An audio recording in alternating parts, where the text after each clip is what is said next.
What's going on, beautiful people? Today I'm going to show you exactly how I've been trading as of lately. No more supply and demand. I'm actually using the 30-minute orb and it has been amazing. So I'm going to show you a few trades from last week where I didn't lose once. So this is Monday of last week, the first trade of the week. Let's see. So how we go about this. All right, so typically none of this is here. You have a clean chart and we start off by marking off the 30-minute orb that starts at 8:30 in Chicago and ends at 9 o'clock. So let's get that going. We are waiting for a break of this orb, this opening range breakout is what the orb is, right? So I'm waiting for a break of that and we get one with this, right? But we don't get in.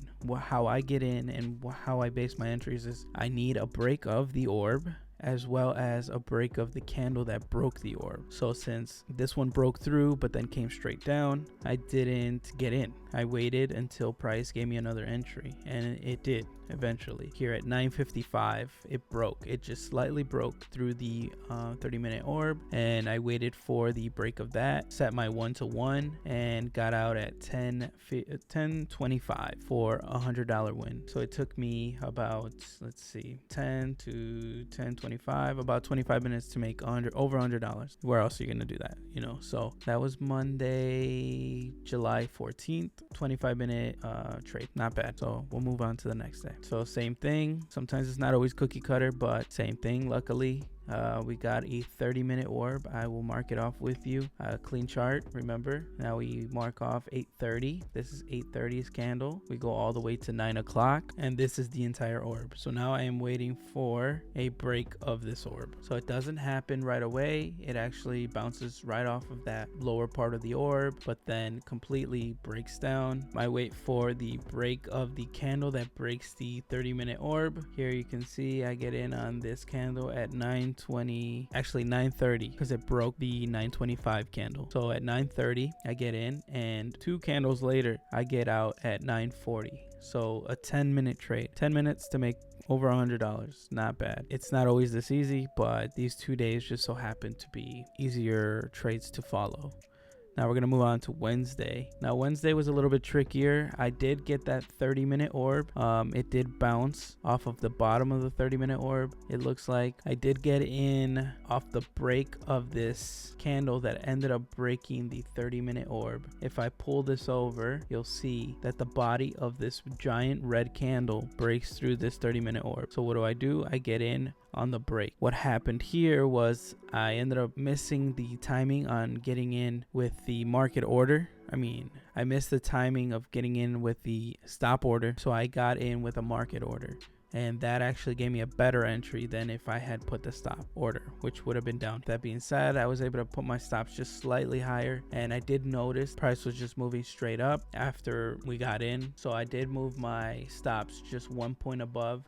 So if my stops were at 62.95, I put them at 62.96. I also saw that there was a wall of orders when I was looking at volume by price. That's something that you can also get with the broker that you have. Once price came up here though, it completely rejected. After I saw the volatility of this candle being so big, I immediately thought I had to get out because I wasn't sure what was happening. I wasn't sure if it was news or what, but I figured I was over a 1-to-1 when I got out. Actually close to a 1.5. That was more than enough for me. So if I had held and been a disciplined trader and held the entire trade, I would have made 240. Instead I made 168. That just goes to show how easy it is to go ahead and play these levels, you know, and you have the ability to catch these trades every day. So this was last Friday's trade. I'm going to show you exactly how I got in and out in about 30 seconds. It shouldn't take long. I marked off the orb 8:30 to 9. I waited for the break of that. Happened at 9:35. Once that happened, I put my stop order above that 9:35 candle because the body broke through the 30-minute orb. So I put it at a 1-to-1 and I waited patiently. I sat on my hands, you know, I just tried to distract myself because of how rangy this this was during the day. I didn't end up getting out of the trade until 11:10. Went on with my day after the trade, but you know, there are times where, you know, you get in at 9 and you don't get out till 11, and that's just the way it is. But you have to follow the plan, because the plan is there for a reason. You know, it's there for you to follow it. And so what happened here, like I always do, I moved my stops just a point below. So if I had it at 64.10, I put it at 64.9. So I would have put it just below, just to have that like security that if price does come back to a retest this level, we don't get out just because it retests the level. So if you want to see my trades in real time, or if you have any questions for me, my Discord is open. I post my setups every day, and I chat with traders who want to level up. Links in the description.